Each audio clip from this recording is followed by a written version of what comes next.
अस्सलाम वालेकुम नाज़रीन, मां आहियां रोशन अली मलिक ऐं तव्हां ॾिसी रहिया आहियो SDN न्यूज़। तव्हांखे अफ़सोसनाक ख़बर खां आगाह कंदा हलूं त सक़रंड वेझो ॻोठ साद केरो में मामूली ॻाल्हि तां नाफरमान पुट एजाज़ मङणहार पंहिंजे पीरसन अमड़ साहब ख़ातून ऐं ज़ाल अंब मङणहार खे कुआड़ियूं हणी क़तल करे छॾियो आहे। हिन हवाले असांखे वधीक तफ़सील ॿुधाए रहियो आहे सक़रंड मां सोहेल चांडियो। जी सोहेल, कहिड़ा तफ़सीलात आहिनि अवां वटि इन बाबति?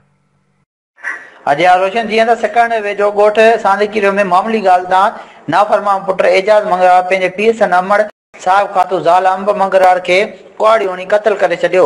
लाश हमदर्द एम्बुलेंस वसीले तालका अस्पताल मुंतक़िल कयो वियो आहे, पर तालका अस्पताल में डॉक्टर न हुअण सबबि पोस्टमार्टम लाइ ॻोठ मङणहार अली जमाली अस्पताल मोकिलियो वियो आहे। होॾां सक़रंड पुलिस जवाबदार एजाज़ मङणहार खे गिरफ़्तार करे वधीक जांच करे रही आहे। जी नाज़रीन, ही हो सोहेल चांडियो जेको सक़रंड वेझो ॻोठ सांकेरो में मामूली ॻाल्हि तां नाफरमान पुट एजाज़ मङणहार पंहिंजे अमड़ ऐं ज़ाल खे कुआड़ियूं हणी क़तल करे छॾियो आहे। जी नाज़रीन, ही ख़बर तव्हांखे अफ़सोसनाक ख़बर सक़रंड मां ही आगाह कयूं त सक़रंड वेझो ॻोठ सांकेरे में मामूली ॻाल्हि तां नाफरमान पुट एजाज़ मङणहार पंहिंजे पीरसन अमड़ साहब ख़ातून ज़ाल अंब मङणहार खे कुआड़ियूं हणी क़तल करे छॾियो आहे।